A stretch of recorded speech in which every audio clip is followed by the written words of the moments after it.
All right, today I'm going to break down how you can choose the right social media platform for your business. So if you're wondering, should I be building my business on Instagram or building my business on YouTube or TikTok or Snapchat? At the end of this video, you're going to know exactly where you need to be spending your time, your money, your effort, everything social media for your specific business. So if that sounds good to you, let's get started right now so you know what social media platforms are best for your business.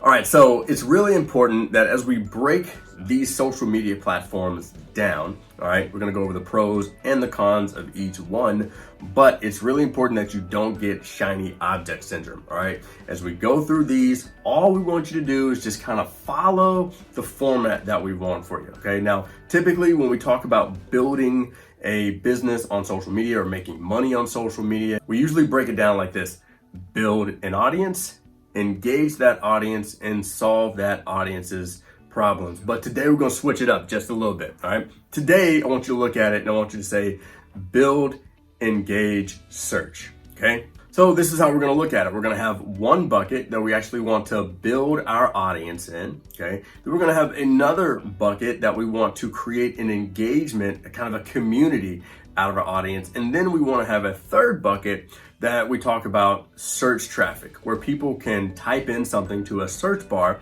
and they can find our brand, they can find our content, they can find videos, they can find us to then connect with us and then create a sale. Rule of thumb, strategy over technique always, all right? Techniques on all sorts of social media platforms can change. How you do Instagram today can change tomorrow, but the overall strategy of how you connect with your audience, the things that actually make people buy, that's not going to change. It's been the same for centuries, all right? So if you want to learn the exact strategy, watch this video and download the companion guide that we have for you in the description box. Rule of thumb number 2 is can't be everywhere at once, guys, all right? When we talk about our buckets, we want to have a place where you can create a direct connection with your audience, somewhere that has a DM feature like Instagram or Facebook or Twitter, anything that you can actually shoot a text message and create a direct connection so you can build a relationship with someone immediately.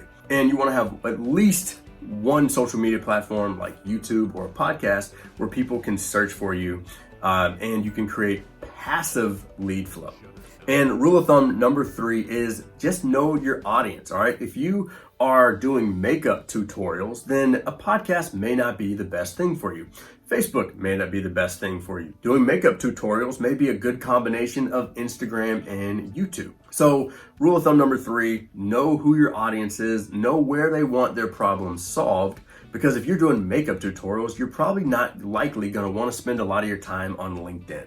So understand, choose social media platforms that 1, you know your audience is gonna be on, and then 2, choose social media platforms that you know you're actually gonna be social and you're gonna commit to. It's really hard to choose a social media platform that you absolutely hate. Like, I'm not a big fan of Twitter. I'm just gonna say it, I don't like Twitter. So I don't want to spend my time and effort on a social media platform that I really don't even like the interface of. All right, so now we've got that out of the way, let's break down some of these social media platforms so you know which ones are right for you. Now, again, I talked about earlier, we've got 3 buckets laid out. I've got my build audience bucket, I've got my engage audience bucket, and I've got my search bucket. So let's talk about some of these build buckets first, all right? I'm gonna start with Instagram. Now, I truly love Instagram because I like to know, is this my ideal person immediately? All right. On Facebook, it can take a while to figure out like if someone's like the exact right person, because you can have an idea, but their bio doesn't like tell you everything. I love the Instagram bio and the search feature inside of Instagram, because if I'm looking for a life coach or a health coach or a relationship coach, I can just type that in the search bar and I can know exactly if this person is qualified to work with me or not. Instagram also has a really cool direct message feature. This way I can text people immediately if I feel that they're a good person or someone that is qualified to work with me, and I can start building a relationship with people right now immediately. This is things that you can't always do on YouTube or even other social media platforms that have direct message. But I'll have to say one of my favorite features, and I think this feature really just, it takes the cake on every social media platform, especially in our build bucket, is stories. All right, stories just allow you to pull back the curtain and show the behind the scenes. People want to see the behind the scenes stuff. They just don't want to see your news feed somewhere. They want to see what you're doing with your family. They want to see the other components of your life, not just your business. Now, I do believe that Instagram is the place that if you're looking to build an organic audience, it's the right place to do it. Facebook will slap you on the wrist, especially if you're trying to build your business on a personal profile. If you're trying to do business on personal, that's a big no-no. But it's actually encouraged on Instagram because I believe Instagram has truly become the world's best informal resume. So when it comes to knowing who your audience is, branding, I do think that it's really tough to build a strong personal brand without Instagram. Now, it does have some flaws to it. You got to be consistent, all right? If you don't show up consistently, that algorithm is going to knock you out, okay? And sometimes you got to understand that Instagram is all about attention. If you do not get someone's attention immediately and then move that attention to either have them follow you and continuously engage with you, or in my opinion, I like to move them over to my engage bucket, which we're going to talk about in a second. The attention span can be kind of short on Instagram because people just like to scroll the newsfeed, which takes me to number 2. We're going to be talking about Facebook, all right? Facebook, you got to break Facebook down into 3 different categories, all right? There's your business page, there's your profile, and then there's Facebook groups.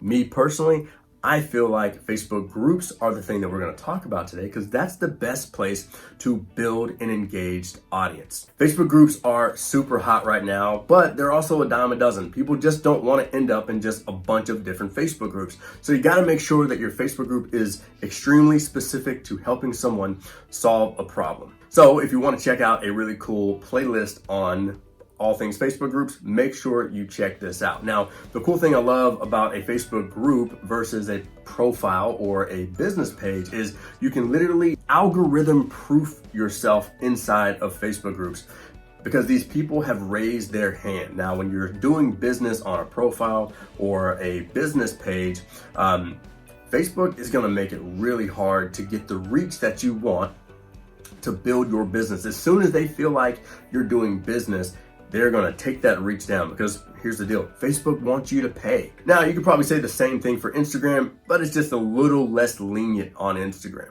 Now, the thing I love about Facebook groups is it creates a really community feel, which you can create that community feel of engagement on Instagram, but Facebook groups are just a great place to really get to know your client, and you can sell to your clients anytime you want. For example, we go live in our Facebook group every single Monday at noon Eastern, and we do kind of a mini teaching and presentation where we sell something each week.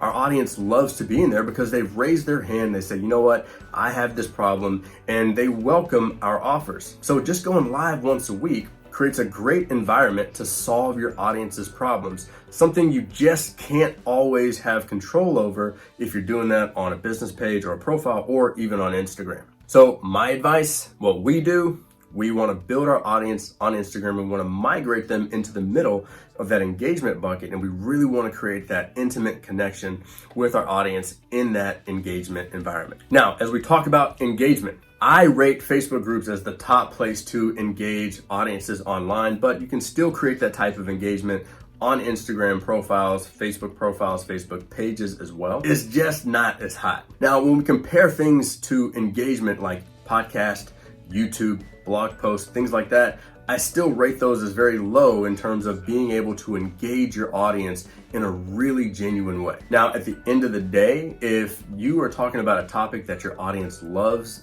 it doesn't really matter where you are. So don't get too caught up in the dynamics of this. Trust me, if you are clear with the big promise that you have and how you can help people, they will find you no matter what. We just want to make it easier for you. All right, so last but not least, we're talking about our search bucket, things like YouTube and podcast and blog posts. So let's kick it off talking about YouTube and the benefits of having a YouTube channel. Now, me personally, I feel like if someone is going to be typing something into some search bar, I want to show up. And the traffic on YouTube is unmatched to any other social media platform. So if someone types in how to use the law of attraction and you're a mindset coach that shows up, now you know specifically, instead of having to try to stop someone's scroll on Facebook or Instagram, this person is specifically looking for law of attraction help. So if they click on your video, the likelihood of them actually taking action and doing something is pretty high.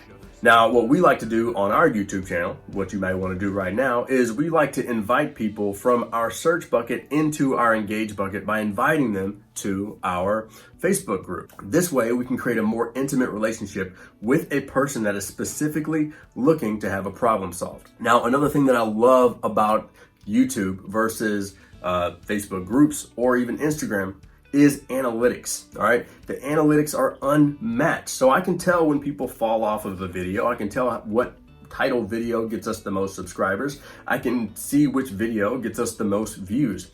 You can't see that stuff inside of a Facebook group, or you can't see that stuff on Instagram. Even though Facebook groups and Instagram have pretty good analytics, the analytics on a YouTube channel are unmatched. Now, my last favorite thing about YouTube is the relationship that it builds. You can create one video and it can last forever. Imagine having this piece of internet real estate that's continuously building relationships for you. So someone may watch a video, you may be watching this video and it could be years down the road, but I'm steadily building a relationship with you. It's like having a mini soldier just working for you while you're asleep, or you may even not even be on this planet anymore. Now, some of the downfall of YouTube is it can take some time. YouTube wants you to produce videos like a TV channel or like a TV network. So they want you to be consistent. They want you to put some effort and they want you to put time into the search components and the planning that goes into YouTube. So again, I would make sure that you're super serious about going in on YouTube because it can take some time and it can take a lot of effort. The traffic is not as fast as something like IGTV or Facebook Live. So you're gonna put up a video and it may get a few views the first day, but most of the views are gonna come either a month or 3 months or even years in the back. So it is a little slower when it comes to immediate views. YouTube is a long play, so you got to know that going in. And the last little kicker to YouTube is even though you can put comments in YouTube videos, it's really tough to create that engagement with your leads or with your ideal clients. So inviting them to a place like a Facebook group or inviting them to a place like Instagram or your Instagram stories can create a more intimate environment for them to actually take action on what you want them to do. All right, so now let's compare podcasts. Now, the thing I love about podcasts is one, they're super easy. You can literally just pick up your phone, record your voice, and you've got a podcast episode. But the thing that sucks about having a podcast is it can be really tough to grow your audience. The search component compared to YouTube, instead of someone typing in something and finding that specific answer, your specific video, they're typically going to type something into Apple or Spotify or something, and they could possibly find your entire podcast, which is going to be categorized in certain categories. Now, here's a way around that. If you can take a podcast episode and do a little bit of keyword research and turn your episode into a blog post by having it transcribed, you've got a better chance of showing up in the search feature for your podcast, because when someone types something into Google, they'll find the blog post, but your podcast will be embedded in that blog post. Little tip for you. And the last thing about podcasts, even though they can create a lot of loyalty, because people that typically listen to podcasts, they are great listeners. So one of the best things about podcast listeners is podcast listeners tend to be really good buyers. Now, it can be hard to build the audience, but once you start to get some momentum and you can land in new and noteworthy section of where you post your podcast, you can start to get some pretty good traction. Now, the analytics with podcasts aren't as hot. All right, they're not as hot. You can't look and see very specific things like you can on YouTube, but podcasts are really simple to start. You can go on websites like anchor.com and literally have a podcast ready to go within the day, and you don't need a ton of equipment or anything like that fancy to start your podcast. All right, so wrapping up, what you need to know in order to make the right decision for choosing a social media platform that's best for your business. choose one or two platforms that are going to go inside of the build bucket. My suggestion, something like Instagram, something like a Facebook group is great. All right. I know I didn't talk a lot about TikTok or LinkedIn, but again, think about where your audience is. Think about the platforms that you actually like to be social on, and then choose from there. But my suggestion when it comes to engaging with your audience is you should have some type of Facebook group or group community. I know LinkedIn has group communities, so that may be a good option for you too. Just think about where your audience is. And then last but not least, choose one platform that is in the search bucket. All right, something like YouTube, something like podcast, or you can even take your YouTube videos and or your podcast posts, and you can turn those into blog posts, which can then be searchable on Google. Hope this video helped. Make sure you shoot it a like and make sure you subscribe to our channel. And if you have any questions, feel free to leave them below or post them inside of our Facebook group so we can help you when we go live every single Monday, 12 o'clock Eastern, for our show Digital Marketing Monday. And we'll catch you on the next episode. Peace.